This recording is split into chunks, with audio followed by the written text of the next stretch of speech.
Welcome to Heartfelt Revenge Stories. The house my grandmother left me was my sanctuary, my safe place, until one whispered phone call and a glowing laptop screen shattered everything I thought I knew. My home was being sold and I had absolutely no idea. The old house settled around me that evening, creaking and sighing the way it always did. Those familiar sounds had been the soundtrack of my entire life. My grandmother used to say the house was just getting comfortable for the night, tucking itself in the same way we tucked ourselves in. I can still hear her voice saying that.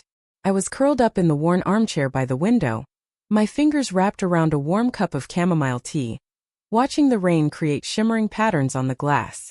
Upstairs, my precious 5-year-old daughter Emma was sound asleep, her gentle snores creating a soft, peaceful rhythm throughout our quiet home. This house, it wasn't just wood and walls to me. It was my inheritance, my shelter, the only place I had ever truly felt protected from the world.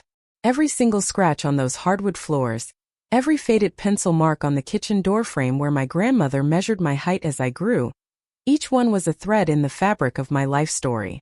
My husband David was locked away in his study, the door barely open. For weeks now, maybe even months, he'd been spending his evenings in there, hunched over that laptop of his, speaking in these low, secretive tones on the phone. He kept calling it his new venture, some tech startup with his college buddy, Ryan. He'd become electric with this energy I hadn't seen in years, constantly talking about seed funding and scalability and disrupting the market. And honestly, I was happy for him. I really was. He'd felt so trapped in that corporate sales job for so long. And I wanted to see him excited about life again. I wanted to see him thrive. But there was something else there too, something underneath all that excitement. A frantic edge, almost desperate, that kept nagging at the back of my mind like a splinter I couldn't quite reach. More than that, though, was the secrecy. It had crept into our marriage slowly, thin and sharp as broken glass. He'd angle his phone away whenever I walked into a room. He'd minimize spreadsheets on his screen the second he heard my footsteps, then flash me this tight, forced smile. "Just boring numbers, honey," he'd say with this dismissive little wave. "You don't need to worry your pretty little head about it." But tonight his voice sounded different. It wasn't his usual confident pitch, that salesman voice he used when he was planning something big. No, this was hushed, conspiratorial, like he was sharing secrets he desperately didn't want anyone else to hear. I leaned forward in my chair, my heart starting to beat just a little faster, straining to hear over the steady drumming of the rain against the windows. "No, Ryan, she has absolutely no idea," David whispered. My heart literally stopped. She? Who was she? "It's better this way. Way less emotional baggage to deal with." There was a pause, and I held my breath without even realizing it, my tea growing cold and forgotten in my trembling hands. "Look, the market's incredibly hot right now. The appraisal actually came in even higher than we expected. Once the sale goes through, we'll have more than enough capital to launch this thing properly. We just need to get her on board to sign the final papers." "The sale? What sale?" My mind started racing, searching frantically through our recent conversations, trying to remember if we'd talked about selling anything. Our car was paid off. We didn't have any major assets besides. Oh God. Besides the house. My house. This cold, suffocating dread started pooling in my stomach, heavy and dark. It couldn't be. He wouldn't dare. This house was in my name, only my name. It was a gift from my grandmother's will, her final act of love and protection. It was my one solid piece of ground in this world, the anchor for our entire family. David had always called it our house when we talked about it, but we both knew the legal truth. He couldn't sell it without me. Could he? I set my cup down, and it made this soft clinking sound that seemed too loud in the quiet room. My bare feet were completely silent on the old wooden floor as I walked toward his study door. My heart was pounding so hard I could hear it in my ears. His back was to me, and I could see his shoulders hunched forward, his voice still low and secretive. "I'll handle Sophia," he was saying. And there was this frustrating mixture of affection and condescension dripping from every word. "She's sentimental about the place, but she'll see the logic eventually.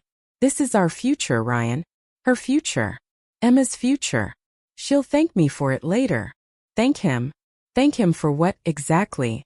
For plotting behind my back to sell my childhood home? For trying to take away the only home our daughter had ever known? The anger that flared up inside me was sudden and white-hot, chasing away that cold dread. I pushed the door open, and it creaked so loudly that David spun around in his chair, his eyes going wide with surprise. He fumbled with his phone, practically dropping it as he rushed to end the call. "Sophia, I didn't hear you there," he said, and his voice came out too high, too strained. His smile was way too wide, way too fake.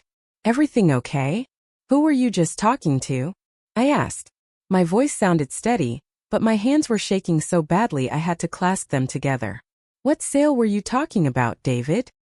He let out this short, dismissive laugh, leaning back in his chair like he didn't have a care in the world, trying so hard to look relaxed. "Oh, that? Just business stuff, honey. Ryan and I were looking at selling off some old server equipment we were thinking of buying. It's all very complicated, technical stuff." "It didn't sound complicated," I pressed, taking another step into the room. "It sounded like you were talking about me. You said she has no idea. You said you'd handle Sophia." Please subscribe and like this video and listen to my story till the end. Let me know which city you're listening from in the comments. That way I can see how far my story has traveled. Because what happened next, what I discovered, it changed everything. His face changed then. The mask of the easygoing, supportive husband slipped away, revealing something harder underneath. Something I didn't recognize. He stood up, and suddenly he was towering over me. "Listen, Sophia," he said, and his voice dropped to this low, warning tone that made my skin crawl. "I'm trying to build a future for this family. Real future. It involves high-stakes finance and making tough decisions that you wouldn't understand. It's incredibly stressful, and I'm trying to shield you from all of it." "Shield me?" I shot back, and I could feel my voice rising, all that anger bubbling up. "Or hide it from me? David, you were talking about an appraisal. You were talking about a sale. What are you selling?" He took a step toward me, and his jaw was so tight I could see the muscle twitching. For just a second I actually thought he might tell me the truth. I saw something flicker in his eyes, some moment of hesitation. But instead, his eyes went completely cold, and he said the words that would echo in my head for days, for weeks. "Don't butt in. This is adult business." The words hit me like a physical slap. I'm the one who earns the real money in this house. I'm the one who actually understands how the market works. You take care of Emma in the house and let me take care of the real world. Now I have work to do. And just like that, he turned his back on me. A clear, deliberate dismissal. He sat back down at his desk and very pointedly opened his laptop, acting like I wasn't even there anymore. I stood there frozen, completely frozen, those words hanging in the air between us like poison gas. Adult business. Like I was a child playing house while he went off to do important things. Like everything I did, raising our daughter, maintaining our home, none of it mattered. None of it was real. The humiliation felt like a physical blow to my chest. I couldn't breathe. I stumbled backward out of the room, closing the door behind me with shaking hands. My mind was spinning, confusion and hurt crashing over me in waves. I went to the kitchen on autopilot and started washing my forgotten teacup, my hands trembling so badly that water splashed everywhere. Maybe I was overreacting, I tried to tell myself. Maybe it really was just some business deal I didn't understand, something above my head. He was trying to provide for us, wasn't he? That's what husbands did. I should trust him. Shouldn't I? But deep down, in that place where we keep the truths we're too afraid to acknowledge, I knew something was terribly, terribly wrong. Later that night, I lay in bed staring at the ceiling, listening to David's steady breathing beside me. He'd come to bed acting like nothing had happened, like he hadn't just dismissed me like I was nothing. Sleep was completely impossible. His words kept playing on repeat in my mind. "Don't butt in. Adult business." Over and over and over. The house felt different now, wrong somehow. It wasn't my sanctuary anymore. It had become something else. Something with secrets hiding in its walls. A point of contention in a war I didn't even know I was fighting. I slipped out of bed as quietly as I could, the old floorboards creaking under my weight no matter how careful I was. I told myself I just needed a glass of water, just needed to walk, to feel the solidness of my home beneath my feet and remember why I loved it. But as I passed David's study, I noticed something. A thin sliver of light coming from under the door. He'd forgotten to turn off his computer. My hand was on the doorknob before I could really think about what I was doing. Some instinct, some desperate need to know, pushed me forward. I opened the door slowly, and there it was. His laptop sitting on the desk, the screen glowing softly in the darkness of the room. He must have just closed the lid without actually putting it to sleep. I hesitated. Just for a second, my hand hovering over the laptop. This was crossing a line, I knew that. But he'd already crossed so many lines, hadn't he? I lifted the screen, and my entire world fell apart. It wasn't a spreadsheet on the screen. It wasn't a business plan or financial projections. It was a real estate website, and displayed right there in glossy high-resolution photographs was my home.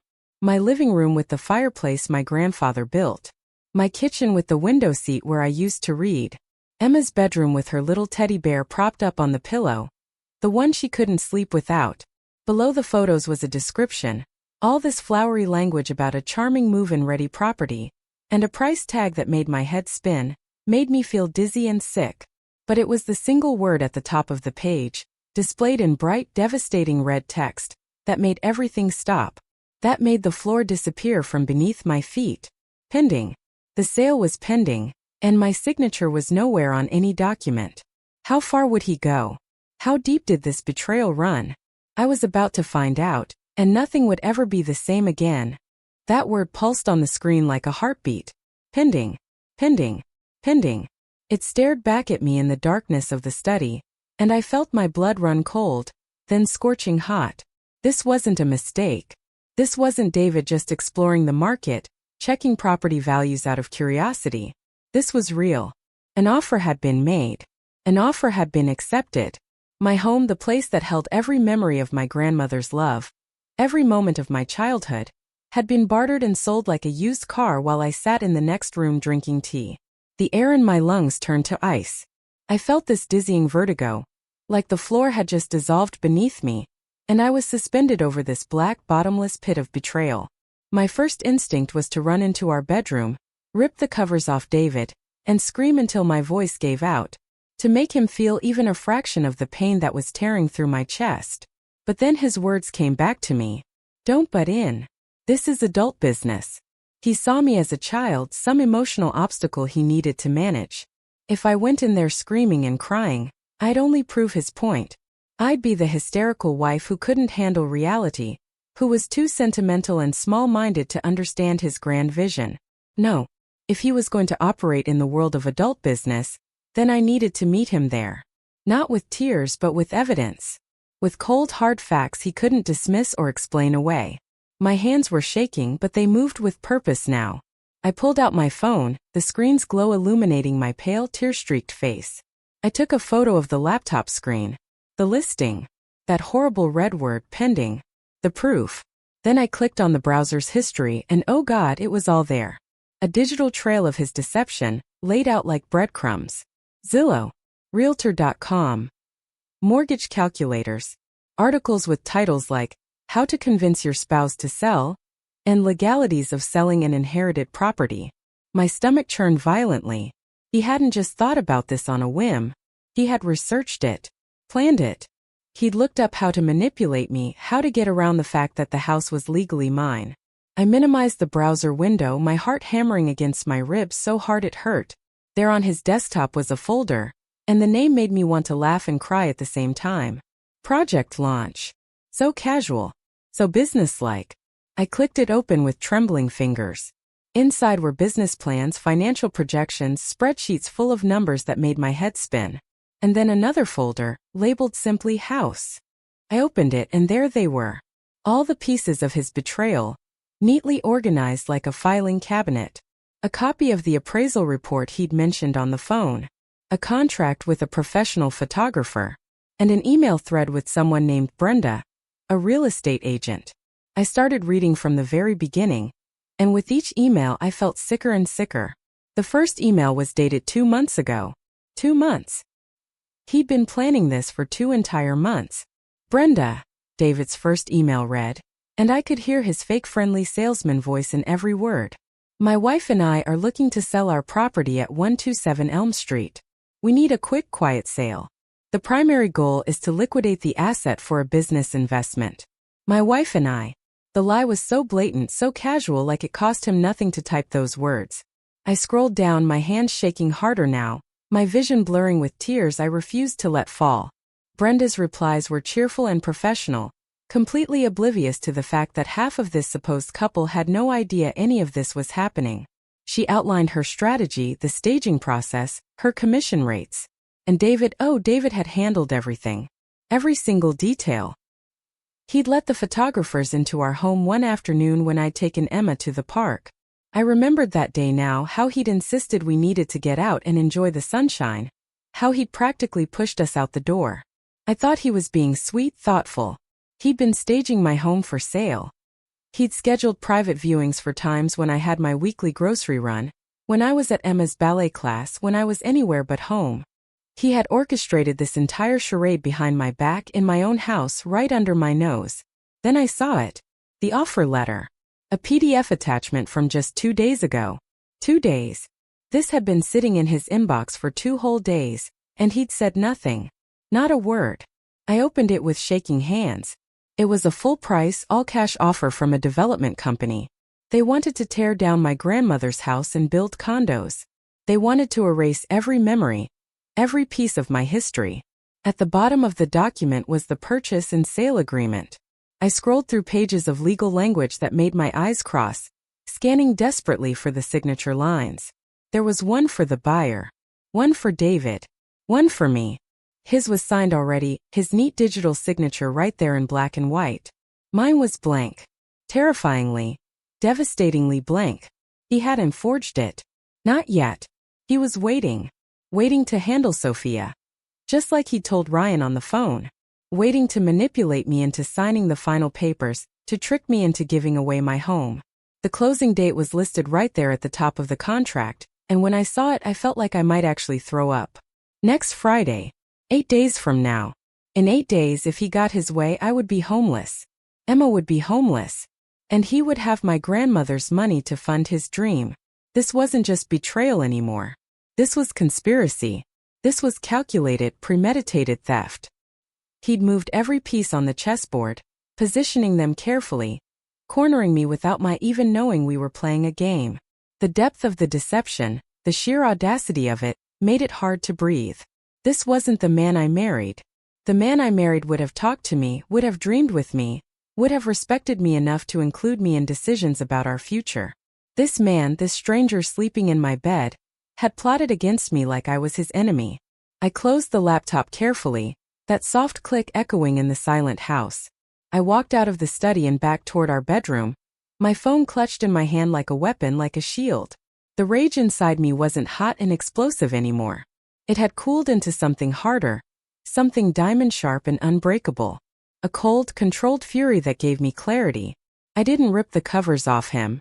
I walked calmly to his side of the bed and said his name, my voice low and completely devoid of any warmth or affection. David. He stirred, grumbling into his pillow. Sophia? What? What time is it? It's time for some adult business, I said quietly. I switched on the bedside lamp, flooding the room with harsh yellow light. He blinked against it, squinting, one hand coming up to shield his eyes. I held my phone directly in front of his face, the photo of the real estate listing glowing accusingly on the screen. Care to explain what this is? He squinted at the phone, and I watched as recognition slowly dawned. I watched the exact moment he realized he'd been caught. All the color drained from his face, leaving him gray and sick-looking. He sat bolt upright in bed, sputtering, scrambling for words. Where did you? How did you? Sophia, it's not what it looks like. Isn't it? I asked, and my voice was dangerously quiet now, each word precisely controlled. Because it looks like you've sold my grandmother's house without telling me. It looks like you've accepted an offer. It looks like the closing is in 8 days, and my signature isn't anywhere on the paperwork. He was scrambling for a defense now, his eyes darting around the room like a trapped animal looking for an escape route. I was going to tell you. I swear I was just waiting for the right time. I wanted it to be a surprise, a good surprise. A surprise. I let out a laugh and it sounded wrong, sharp and bitter and not like me at all. You call this a surprise? I call this the ultimate betrayal, David. You lied to me for months. You let complete strangers walk through our daughter's bedroom and take pictures. You made a deal to sell the roof over our heads, And you didn't think I needed to know. That's when he switched tactics. I could see it happening, could see the moment he decided that defense wasn't working and it was time to go on the attack. The cornered animal bared its teeth. He threw the covers off and stood up, matching my stance, his voice rising to meet mine. I did it for us, Sophia. For our future. This stupid house is just bricks and wood and old memories. But my business, our company, that's real. That's our ticket to a better life. A life where you never have to worry about money ever again. My grandmother left me this house so I would never have to worry. I shot back, my voice breaking despite my best efforts. It was my security. My inheritance. My one solid piece of ground. And you're trying to steal it from me to fund some pipe dream with Ryan. It's not a pipe dream, he roared, his face going red with anger. It's a multi-million-dollar idea. And you're too sentimental and too small-minded to see it. I'm trying to build an empire for our family. And you're crying about some drafty old house. Don't you dare, I said, my voice dropping to barely a whisper. Don't you dare talk about my home that way. He took a step closer, and his eyes were blazing now with self-righteous fury. I have to, Sophia. Someone in this family has to be the realist. Someone has to make the hard decisions that actually matter. He paused and I could see him calculating, deciding on his next move. The buyers are a development company. The deal is done. The closing is next week. All you have to do is sign the papers. I saw the defiance on my face, and something shifted in his expression. It turned cold, calculating, dangerous. He lowered his voice, but somehow it carried more menace than all his shouting. If you don't sign, Sophia, the deal falls through completely. I lose everything. My reputation, the seed money we've already spent, everything. He let that hang there for a moment, watching my face.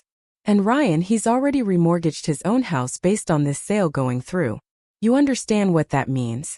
If you don't sign that paper, you don't just ruin me. You ruin Ryan. You ruin Jessica and their 2 little kids. Their entire future is on your shoulders now too. He paused, letting the weight of his words sink in like poison. Do you really want to be the person who destroys 2 families just because you can't let go of a pile of old memories? Oh, he was good. He was so good. His words hung in the air like a perfectly crafted trap, a cage built from guilt and obligation. He wasn't just threatening his own future anymore. He was holding Ryan's innocent family hostage, and making me the executioner, making me the villain if I didn't comply. I could see it in his eyes, that smug certainty of a man who thought he'd just played his winning card. He expected tears now. He expected me to crumble under the weight of that guilt, to apologize for being so emotional and selfish, to promise to sign the papers and be the good, supportive wife he clearly felt he deserved. He thought he had one. But something inside me didn't break. Didn't even crack. It froze solid, hardening into something diamond-sharp and unbreakable. The sentimental, accommodating Sophia he thought he knew? She just walked out of the room and slammed the door behind her. What had he done to me? What had he done to us? And more importantly, what was I going to do about it? I looked at David, really looked at him, and my face must have been completely unreadable because I watched his confident smirk start to falter, start to slip. I didn't shout. I didn't cry. I let the silence stretch between us until it became uncomfortable, until it became unbearable, until that smugness in his eyes started to die. So that's your play? I finally said, my voice eerily calm, almost emotionless. You lie, you deceive, you sell my home out from under me. And when I catch you, you try to emotionally blackmail me by threatening to ruin another family? That's your version of adult business. He was clearly taken aback by my composure, by the ice in my voice. Sophia, just be reasonable. No, I cut him off, holding up one hand. You don't get to use that word with me anymore. You don't get to talk to me about being reasonable. I won't be manipulated, and I won't be discussing this with you any further tonight. I turned and walked to our closet, pulling out a duffel bag with steady, purposeful movements. What are you doing? He demanded, his voice shifting from confusion to irritation. Sophia, what are you doing? I'm taking care of my daughter, I said, pulling clothes from my drawers and packing them methodically. Since you're so busy with your real-world business, I'll handle the one thing that actually matters. Emma and I will be staying somewhere else for a few days. Real panic flashed across his face then. This wasn't part of his plan. He needed me here in this house under his roof where he could control the narrative, where he could wear me down with his toxic blend of promises and threats. Don't be ridiculous, Sophia. Where are you even going to go? It's the middle of the night. That's not your concern anymore, I said, zipping the bag closed with a sharp final sound. I went into Emma's room, and my heart just broke seeing her there. She was sleeping so peacefully, her little chest rising and falling with each breath, completely unaware of the earthquake that had just shattered her parents' marriage. Looking at her so innocent and safe in the home I was fighting to protect, it solidified everything. Every ounce of my resolve hardened into steel. I gently scooped her up, blankets and all, trying not to wake her.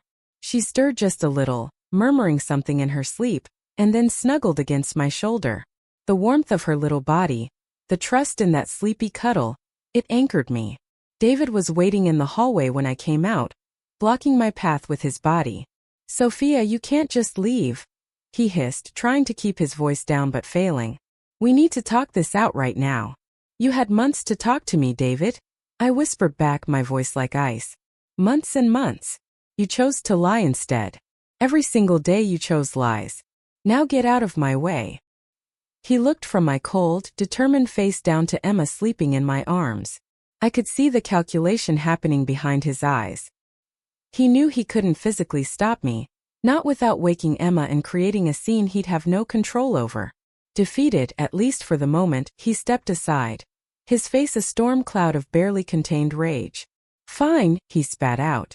Fine, run away. But this problem isn't going anywhere, Sophia.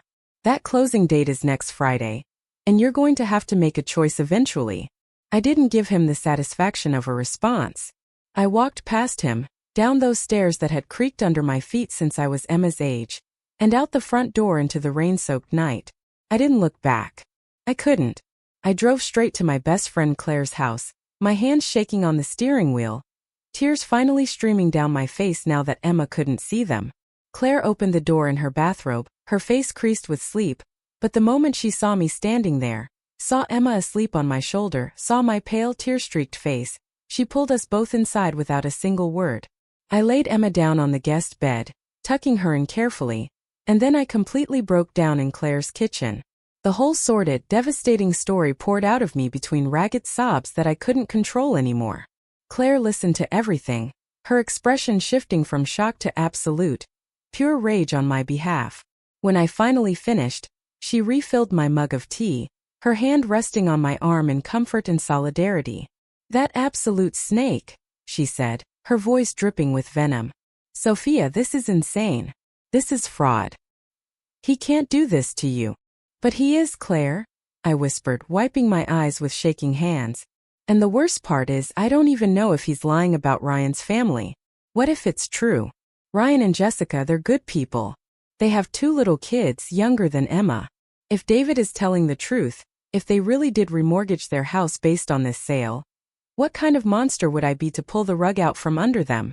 And what kind of monster is he, Claire countered fiercely, for putting you in that position in the first place? Sophia, this is classic manipulation. He creates a crisis, then makes you the only one who can solve it, but only on his terms. You need a lawyer. First thing tomorrow morning. I know, I said, my mind already racing ahead despite my exhaustion. But a lawyer can't solve the moral problem, Claire. I need to know if he's telling the truth about the remortgage. I need to know if I'm really about to destroy another family. How can you possibly find that out? Claire asked, her brow furrowed. You can't exactly call Ryan and ask him. An idea started forming in my mind. It was risky and terrifying and maybe completely crazy. No, I said slowly, my voice gaining strength. I can't call Ryan. But I can call Jessica. Claire's eyes went wide. Are you sure that's a good idea? Sophia, what if she's in on it somehow? I don't think she is, I said, and I was surprised by how certain I sounded. From what I know of her, from the times we've talked at company events, she's not that type. She's a stay-at-home mom just like me. We've bonded over that. She reminds me of me. I felt this sick kinship with this woman who might be just as much in the dark as I had been.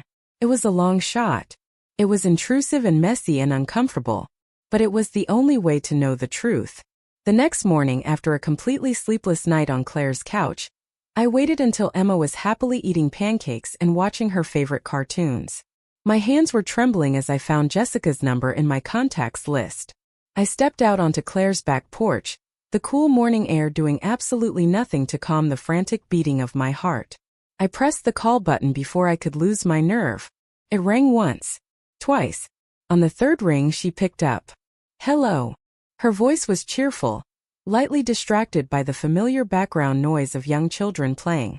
"Jessica? Hi, it's Sophia. David's wife." "Sophia? Oh, what a surprise.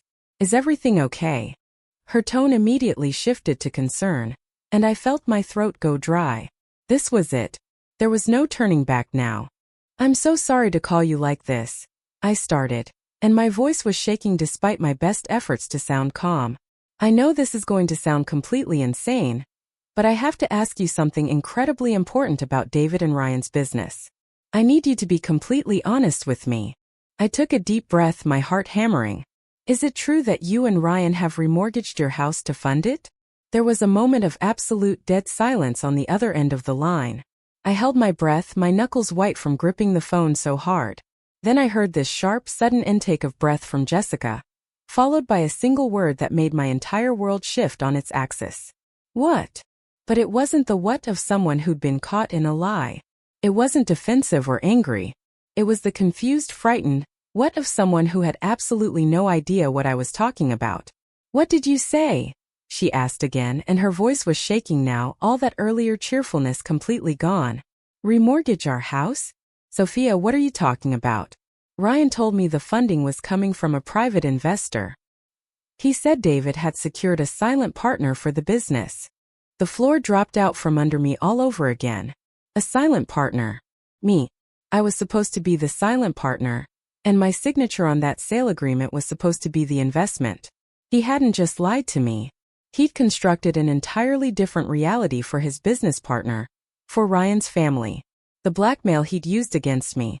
The story of Ryan's family teetering on the edge of financial ruin. All of it was a lie. A cruel, calculated fabrication designed to break my will. And I'd almost fallen for it. But now I knew the truth. And the truth was about to set me free. "Sophia? Are you there?" Jessica's voice was rising with panic now, matching the chaos in my own chest. "What's going on?" "David didn't. Ryan wouldn't." "Jessica," I said, and my voice came out eerily steady despite everything. Steady because the rage inside me had cooled into something harder, something more dangerous than simple anger. "David is trying to sell my house. The one my grandmother left me. He's been telling me that your entire family's financial security depends on this sale going through. He told me you and Ryan remortgaged your home, and that if I don't sign the papers, I'll destroy your family."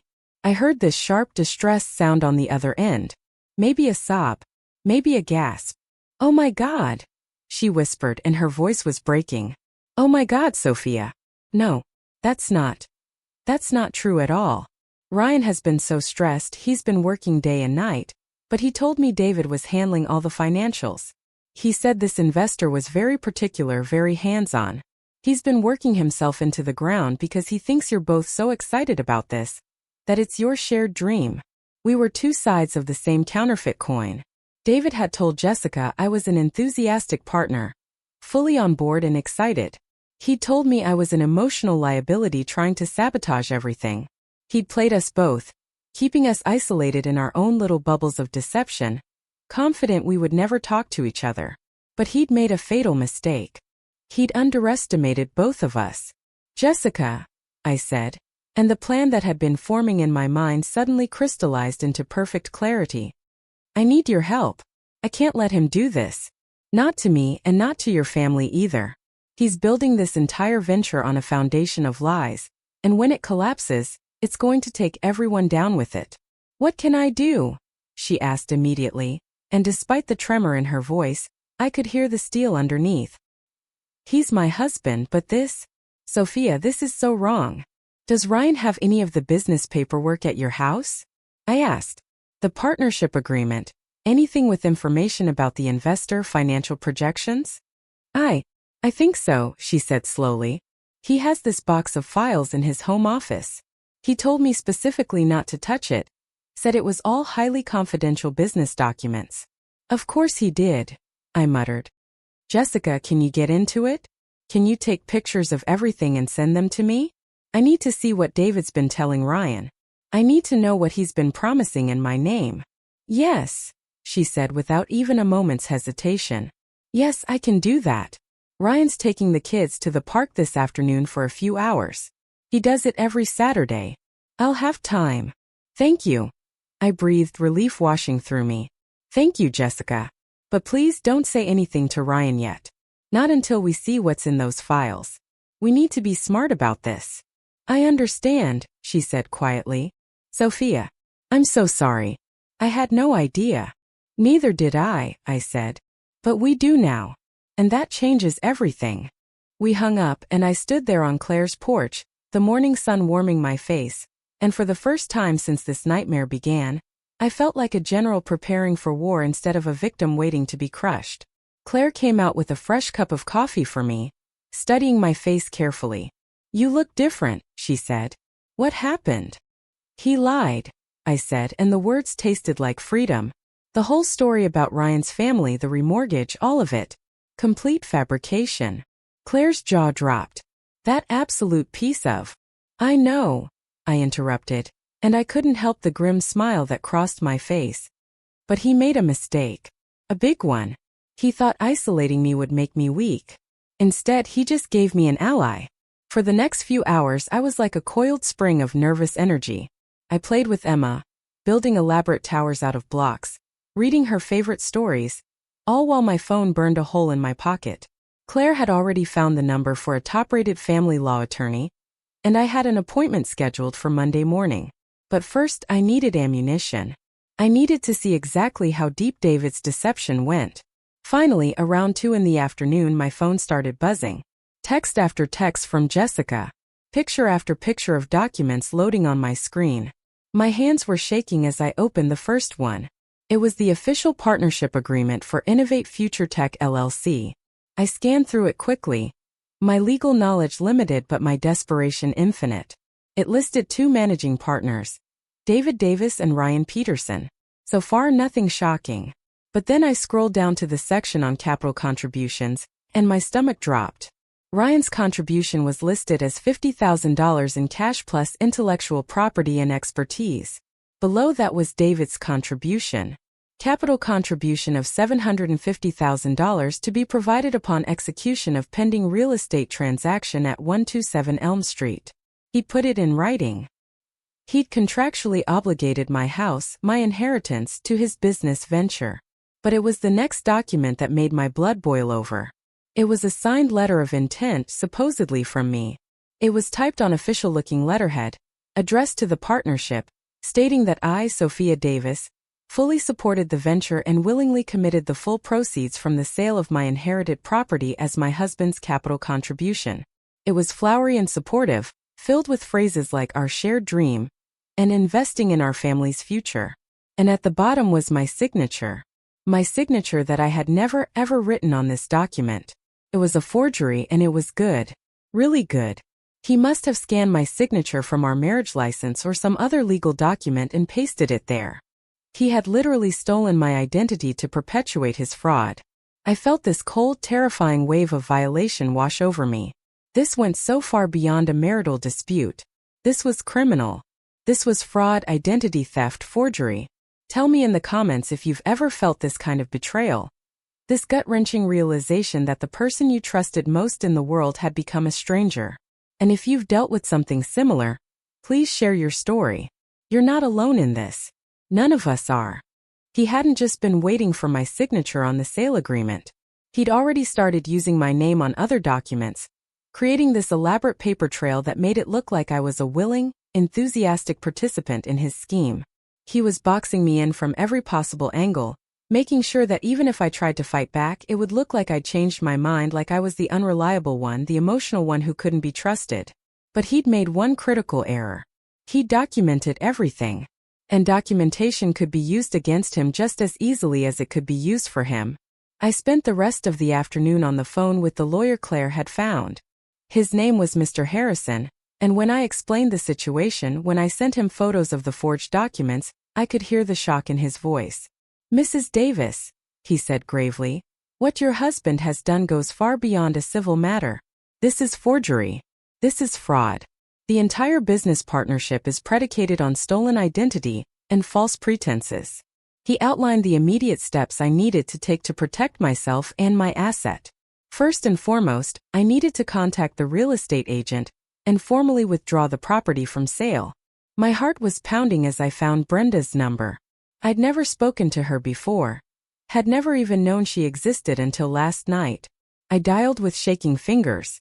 "Brenda, this is Sophia Davis from 127 Elm Street." "Sophia. Oh, hello."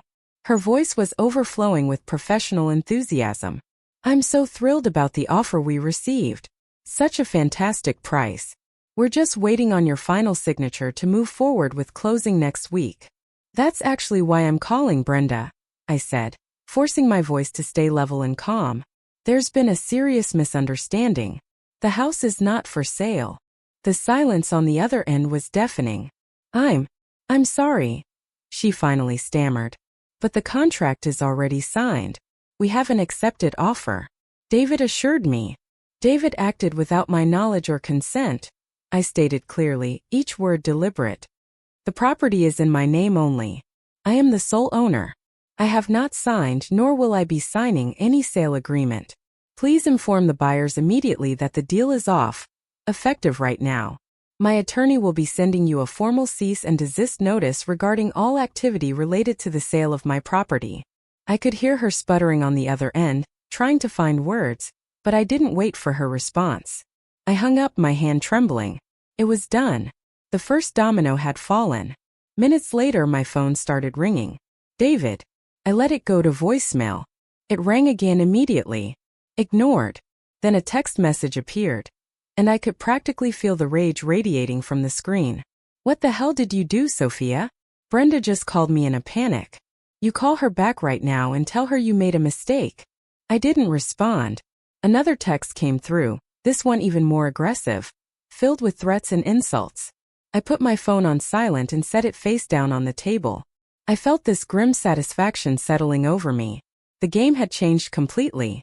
He no longer held all the cards. That evening, after Emma was tucked into bed at Claire's house, happily oblivious to the war her parents were waging, Claire and I were sitting in her living room discussing my next moves when there was this loud, aggressive pounding on her front door. It wasn't a knock. It was someone trying to break the door down. We both froze, our eyes meeting in shared alarm. I crept to the window and peered carefully through the blinds, my heart in my throat. Standing on the porch under the harsh glow of the porch light were two police officers, their faces serious and official. And standing behind them, looking absolutely destroyed, was Ryan. My blood turned to ice. Police? Why would the police be here? Had David hurt himself? Had he done something desperate? Or worse, had he reported me for kidnapping Emma? What fresh nightmare was this? My heart was hammering so hard I could barely breathe. Claire put a steadying hand on my arm and walked to the door, her movements careful and deliberate. She peered through the peephole to confirm what I'd seen, then took a deep breath and opened the door just a crack, keeping the security chain firmly in place. "Can I help you, officers?" she asked, and I was amazed at how calm her voice sounded. "Good evening, ma'am," the taller officer said, his tone polite but firm. "We're looking for Sophia Davis. We've received a report of a domestic disturbance and potential fraud. Her husband is very concerned for her safety and the safety of their child." Concerned for my safety? The sheer hypocrisy of it made me want to laugh and scream at the same time. He couldn't control me anymore, so he called the police. He was trying to intimidate me, to paint me as unstable, as a runaway. He was trying to wrestle back control of the narrative. Behind the officers, Ryan looked completely shattered. His face was pale, his eyes red-rimmed. He was holding a piece of paper in his shaking hands, and I knew without seeing it what it was. The email I'd sent to Brenda, the one she had obviously forwarded straight to David, who must have immediately called his business partner. "I'm here," I said, stepping forward so they could see me clearly through the gap in the door. "My daughter and I are perfectly safe, officers. My friend graciously offered us a place to stay." "Ma'am, your husband has filed a report," the officer continued, consulting his notepad. He states that you left the home abruptly in the middle of the night, after he confronted you about significant unauthorized withdrawals from your joint business account. He claims you've threatened to liquidate shared assets and disappear. The lie was so audacious, so completely backwards from reality, that for a moment I couldn't even process it. He was accusing me of exactly what he had done. He'd stolen my asset, forged my signature, tried to liquidate my inheritance, and now he was trying to make it look like I was the criminal, the thief. But all my fear evaporated in that moment, burned away by pure diamond-hard resolve. "Officers," I said, and my voice rang out clear and strong. "My husband hasn't just lied to you. He's committed multiple felonies. I didn't take any money. In fact, he's the one who has committed fraud. He forged my signature on legal documents to secure a fraudulent business investment, using my personal assets without my knowledge or consent. I have proof." I looked directly at Ryan through the crack in the door, and I saw something flicker in his devastated eyes. "And his business partner, Mr. Peterson there? He's also a victim of David's deception." Ryan had come here believing David's version of events, ready to support his friend. But my words, the desperate truth ringing in them, were starting to break through his certainty. "Ryan," I said, my voice softening just slightly, "he lied to both of us. He told me you remortgaged your house. He told you I was a willing investor, that this was our shared dream. Neither is true. Your entire partnership is built on a forged document that promised my inheritance without my knowledge." I held up my phone, showing the photo of that forged letter of intent through the gap in the door. "Is this your copy, Ryan? The letter supposedly from me, supporting the business." He looked down at the paper in his trembling hand, then back at my phone, and I watched as understanding finally dawned. The last piece of the puzzle clicked into place for him. All the color drained from his face. He looked at the police officers, then back at me, and his voice came out broken and small. "She's right," he said, and I could hear tears in his voice. "Oh God, she's right. My wife Jessica, she told me something was wrong. David told me that letter was from Sophia, that she was excited about this, that it was their plan together." The officers exchanged a significant look. This was clearly way more complicated than a simple domestic dispute. The taller officer sighed heavily. "Ma'am, if you're willing to come down to the station in the morning to make a formal statement and provide your evidence, we can open an investigation. For tonight, as long as you and your child are safe, and this is clearly a civil matter at its core. I'll be there at 9 a.m. sharp," I promised. "With my lawyer and all the documentation." They nodded, spoke quietly to Ryan for another moment, and then left. Ryan remained standing on the porch, looking completely lost. Claire finally unhooked the security chain and opened the door wider. "You should come in," she said gently. For the next hour in Claire's quiet living room, the three of us pieced together the full devastating scope of David's lies. I showed Ryan the photos of the partnership agreement, the forged letter, everything. He showed me the endless stream of text messages from David over the past few weeks, messages that painted me as vindictive and unstable, as someone trying to sabotage their dreams out of pure spite. Each new revelation was another layer of betrayal, another piece of evidence of just how thoroughly David had manipulated everyone around him. "He told me you were completely on board," Ryan said, his voice hollow. "He said you were so excited about this opportunity, that selling the house was your idea because you wanted to invest in our future. He told me your family would be destroyed if I didn't sign," I said quietly. "He made me think I'd be responsible for ruining innocent children's lives." Ryan put his head in his hands. Jessica was right. She kept saying something felt off, that David was being too secretive. I should have listened to her. I should have asked more questions. "He counted on us not talking to each other," I said. "He isolated us in our own little bubbles of lies, confident we'd never compare notes." "But we did," Ryan said, looking up at me with red-rimmed eyes. "And now we know the truth." The next morning I met with Mr. Harrison, my attorney, at the police station. Ryan came too, bringing his own evidence of the fraudulent partnership. We gave our statements. We presented our documentation. The forged signature. The false partnership agreement. Everything. The detective who took our statements looked genuinely appalled. "This is a clear case of forgery and fraud," she said. We'll be bringing Mr. Davis in for questioning. The fallout was swift and brutal. The development company immediately rescinded their offer on my house and threatened legal action against David for misrepresentation and wasting their time. Brenda, the real estate agent, dropped him as a client faster than you can blink and cooperated fully with the investigation to protect her own license. Ryan, armed with proof of the fraud, immediately dissolved the LLC and voided the partnership agreement that had been built on lies. He was out his initial $50,000 investment, which my lawyer told him he could sue David for in civil court. But most importantly, Ryan and his family had escaped before David's sinking ship could drag them down too. And David? David was arrested. He tried to post bail, but his assets were frozen as part of the ongoing fraud investigation. He called me from jail once. Just once. He didn't sound arrogant anymore. He didn't sound like the confident businessman who knew better than his emotional little wife. He sounded small, desperate, pathetic. He cried. He begged. He said he'd done it all for us, that he just wanted to give me a better life, to provide for our family. The words were empty, hollow, meaningless. You didn't do this for us, David, I said, my voice cold and final as winter. You did it for you. You didn't want to build a future with me. You wanted to use my foundation to build your own castle. And you didn't care who you hurt in the process. I paused, letting my words sink in. The adult business you were so proud of? It's over. Completely over. I hung up the phone and blocked his number. I filed for divorce immediately. Because the house was a premarital inherited asset and because all of his fraud had been meticulously documented, he had absolutely no claim to it whatsoever. He had literally lost everything in his gamble to take what was never his. He ended up taking a plea deal to avoid a longer prison sentence. He served a year in a low-security facility and got 5 years of probation. He was ordered to pay full restitution to Ryan for the lost investment.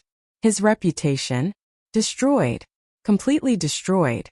No legitimate business would touch him after that. Subscribe for more stories about standing your ground and reclaiming your life. Because that's exactly what I did.